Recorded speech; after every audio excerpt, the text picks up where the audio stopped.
It's Saturday, February 21st, 2026, and there's a lot to discuss today, ranging from severe weather to a major snowstorm which could bring blizzard conditions later this month. Starting today, we have a level 1 out of 5 severe weather risk, and this includes a level 1 out of 6 tornado risk, indicating that isolated tornadoes could occur as we move on into the early afternoon hours. As we look ahead, it's crucial to stay informed about changes to the forecast, so if you haven't already, make sure to go ahead and subscribe, turn on the post notifications bell as we post videos whenever you need to be updated. And later this month, we may experience a significant nor'easter that could deliver substantial snowfall, blizzard conditions, and potential issues ranging from travel to power outages. So in today's forecast, I will break down everything you need to know about these two storms set to impact the United States. And I want to start off today with our severe weather outlook, as this is how we can sort of see our 1 out of 5 severe weather risk. And starting off with later afternoon hours, there is actually this pretty big marginal risk ranging from southern parts of Mississippi through southern parts of Alabama and even into the northwestern parts of the Florida Panhandle. This does move through parts of Georgia and even into parts of South Carolina. So this will bring the threat for, like I said, some severe weather, some moderate to heavy thunderstorms, as well as this threat here for the tornadoes. Now, this is only a level 1 out of 6 tornado threat, but just the other day we had a level 3 out of 6, which brought the EF2 or EF3 that went through Bloomington, Indiana recently. I can't remember if it's EF2 or EF3, but I think it's EF2. But this tornado threat does range through parts of Dothan, Alabama. Pembroke, Georgia is actually included in this tornado threat, and even into very southeastern parts of South Carolina. This does also bring with it a threat of some severe winds ranging from 30 to 50 miles per hour, and a threat of golf ball sized hail. So if needed, I will go live later today, doing live coverage whenever there is a tornado warning that occurs. You can count on me to be there and do live coverage. Say I'm not live yet, and there's already a tornado warning. Storm Chaser 575 or Weston's Weatherwise will most likely be live, doing live coverage as well, just like I do. So make sure to go ahead and check their channels out. Their links will be in the top of the description. And believe it or not, tomorrow we do have a fire risk in parts of the northeastern Florida Panhandle, including areas like Jacksonville and even into parts of Tallahassee. Now, here is something I don't do very often on this channel. I wanted to go ahead and take a look at the current radar here, which this will obviously have moved off more to the east by the time I post this due to editing and stuff. But this is what things are looking like as I'm filming this. We do have a special weather statement. Everything is still sort of in the general thunderstorm risk, which just means that there's not going to be as severe storms in this lighter green area. Once they move into the darker green area is when they will move on into the tornado and wind threat. But as you can see, they're not quite yet in the tornado threat, which means that we're not going to have much tornadoes out of the system. And if we do, it'll be very rare until it moves on into this marginal risk here.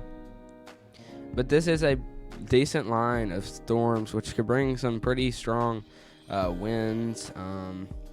Winds of 40 mile per hour in these two special weather statements, including areas like Peachtree City, Atlanta, all the way up to Athens, and even into parts of Charleston, western Charleston, South Carolina. Now I want to go ahead and take a look at our future radar here, and this is what things are looking like right now by the time that I'm posting this. Some lines of pretty strong storms ranging across much of these sort of areas, and as we move on later on into the early afternoon hours, so when they sort of start to move on into this tornado threat here. And we do have some more storms starting to fire up just north of the Florida Panhandle, very South Georgia, and this is whenever our lines will be pretty significant. It's probably around 4 p.m. Central Standard Time, 3 to 6 p.m. Central Standard Time mainly. But obviously this will be probably about 4 to 7 p.m. Eastern Time, which is what most of y'all are in here in Georgia. Y'all are in Eastern Time.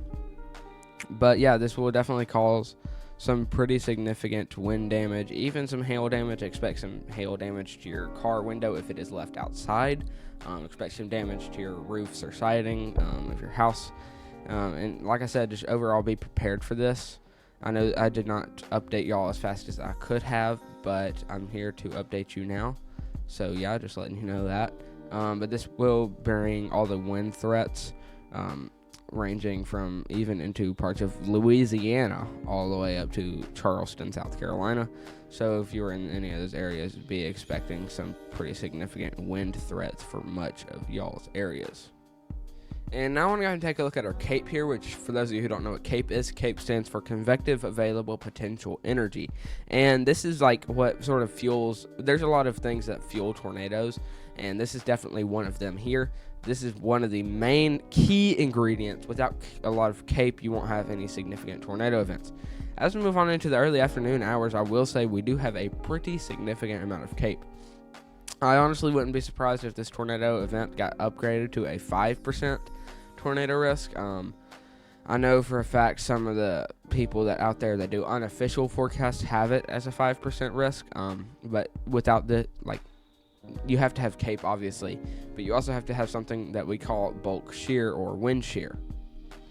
Now you can obviously have most of the tornadoes that you want with CAPE, you think, but we have to have something called bulk shear, and or otherwise known as wind shear, which is what a lot of people call it. It's just labeled as bulk shear on the models. But this is sort of what allows the tornadoes to rotate. We cannot have a rotating storm if we don't have any sort of shear in the area, which shear is pretty strong down in the Florida Panhandle and very southern parts of Georgia as we move on into like late afternoon hours and into even early Sunday morning hours. But it will definitely continue to have some pretty strong bulk shear or wind shear. I'm just going to start calling it a wind shear because that's what y'all like to call it. That's what a lot of people like to call it. So there will be a pretty decent amount of wind shear as we move on into Sunday morning hours, as well as even late night hours tonight. Now, we do also have to have something that we call storm relative helicity, otherwise known as SRH. This also pretty much just allows storms to rotate. It's sort of just another way to look at the wind shear.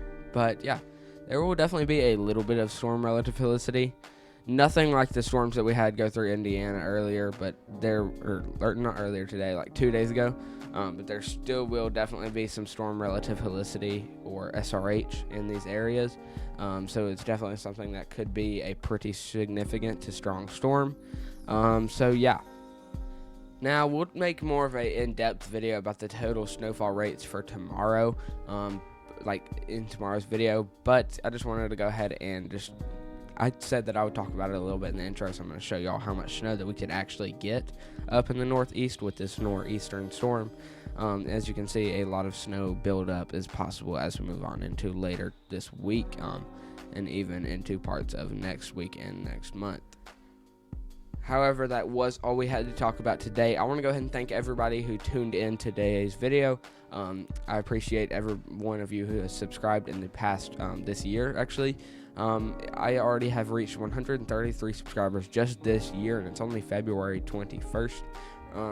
But if you haven't already, make sure to go ahead and drop a like down below. Subscribe, turn on the post notifications bell. We will post videos every day almost, to keep you updated, or just mainly whenever y'all need to be updated on something that is actually something significant that other people are just saying that's significant, but it's not actually significant.